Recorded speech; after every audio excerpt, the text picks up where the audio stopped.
તું જેટલું ફની કરીશ ને એટલું હું આમાં ઇફેક્ટ નાખીશ, બરોબર? હેલો મિત્રો, welcome to my new blog. આજે અત્યારે જો સવારમાં 4:30 વાગ્યા છે અને સવારમાં વહેલા ઉઠવાનું કારણ છે કે આજે માગસર મહિનાની પૂનમ છે. એટલે આજથી અમે વિચાર્યું છે કે દર પૂનમ હવે આપણે ભરવા જાવી છે દ્વારકા.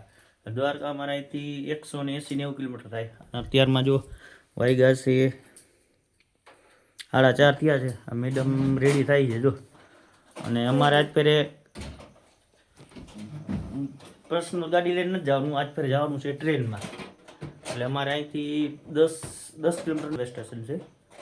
એટલે સવારમાં બસ જો નીકળી છે. તારા ચશ્મા જોવા ટીંગાય છે, જો ચશ્મા ટીંગાય, જો ચશ્મા ભૂલીને જાય પછી ગઈ છે કે મારા ચશ્મા ક્યાં. અને માથું હજી ઓર્યું નથી કારણ કે 4:30 થઈ ગયા ને 4:40 ટ્રેનનો ટાઈમ છે. એટલે ટોટલ 20 મિનિટ છે. 20 મિનિટમાં 10 કિલોમીટર કાપવાનું છે અને હજી તૈયાર થવાનું બાકી છે બધું. જોઈએ ભેગું થઈ જાય ભલે નહીં તો. એટલે આપણે હવે દ્વારકા જવું છે પૂનમ ભરવા.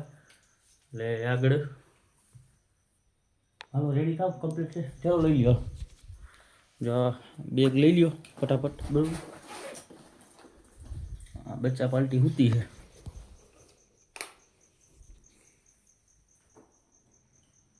એ લોકો જો આ ટીવી જોવા હાટું થઈને અહીંયા હુએ. નકર આ બેડ મસ્તીનો બેડ છે, અંદર બધું છે, પણ આને ટીવી જોવું હોય ને એટલે અહીંયા હુએ. નીકળી છે દ્વારકા જવા માટે. આપણી રામપ્યારી તૈયાર કરી લીધી છે અને આપણે લઈ જવાની છે રેલવે સ્ટેશન સુધી જ ખાલી, બરાબર? અહીંથી મારે 6 થી 7 કિલોમીટર થાય છે.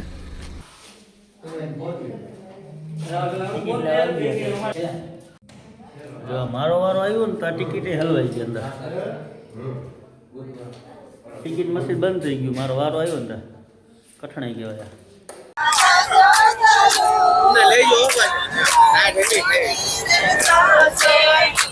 તમે ક્યાંથી આવો? તમારું કયું ગામ? ભાવનગર.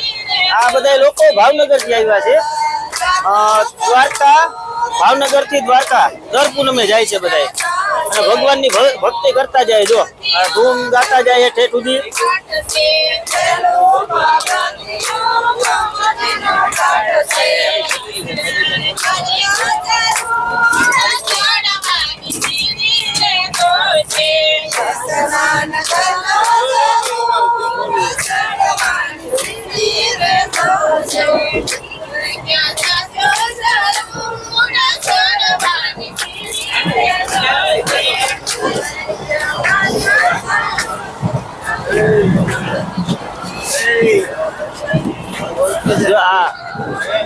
અમારા પડોશી હો.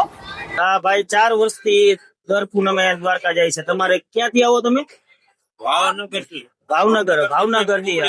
અહીંથી ભાવનગર, દ્વારકા થી ભાવનગર નો 400 કિલોમીટર નું અંતર થાય. 400 થી વધી જાય. દર પૂનમે દ્વારકા જાય છે આ લોકો. અને હા, હોળી માટે જે પૂનમ આવે ને ફાગણ મહિનાની, ત્યારે આ લોકો ભાવનગર થી દ્વારકા હાલીને જાય છે. એટલે 500 કિલોમીટર નું અંતર આ લોકો હાલીને કાપે છે. એટલે ભગવાન પ્રત્યે એટલી ભાવના એવી છે અને દ્વારકા વાળાની દયા એવી છે કે 500 કિલોમીટર સુધી હાલવું એટલે એ હેલું નથી, પણ એ ભગવાનની કૃપા હોય તો થાય. હાલો આગળ વિડીયો તમને બતાવીશ. આગળ મેં તમને આગળ બતાવ્યું નહીં, આપણે મીઠાની ખેતી છે. આપણે જે આ મીઠું ખાય છે ને નમક, ઉત્પાદન થાય. આપણે અહીંયા ઓખા મટીએ છીએ, પછી મીઠાપુરમાં છે, સામખિયારી, માળિયા, આ બધી જગ્યાએ મીઠું ઉત્પાદન થાય.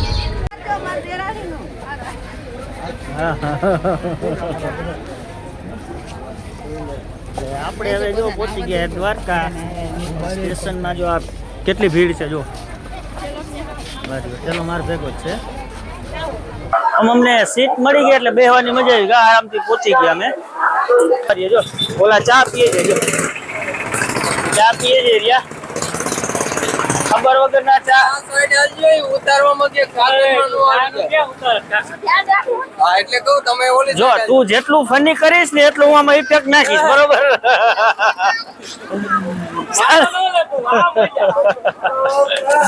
વિડીયો તો આવશે. એ ઓલો ભાઈ ક્યાં શેમાં વહી ગયા તમે? હે ખબર વગર ના હવરા વહી ગયા. હાલો આપણે ઉતરીને હવે હે ને ચા પાણી પી લે. એટલે પેલા ચાલી ચા રકાબીમાં દઉં કપમાં દઉં? કપમાં. ચાલો ચા પી લે.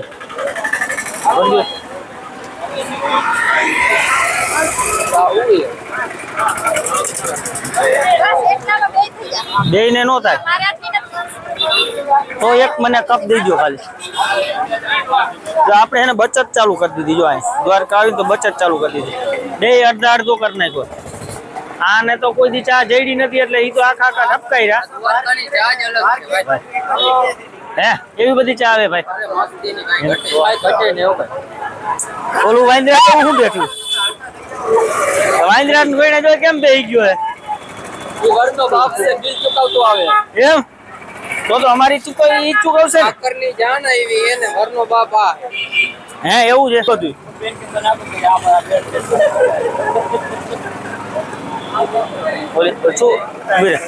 હાલે પકડ. આમાં ખીચામાં કાઢ લે. 10 રૂપિયા 10 રૂપિયા પડ્યા છે. જો હા બસ એટલા જ છે. દઈ દે. એને નથી દેવાના. આને દે આને દે આને દઈ દે. જો આપણે ખાલી પૈસાની મહત્વ નથી પણ છોકરા રાજી થઈ જાય. આ બેબીને આ મોહતરમાં હે ને અત્યારે દ્વારકામાં આવી દાન કરી દીધું. 10 રૂપિયા આપ્યા. કેટલા આપ્યા? કેટલા પૈસા આપ્યા? 10 રૂપિયા. બહુ કહેવાય, ઘણા કહેવાય. સારું હાલ.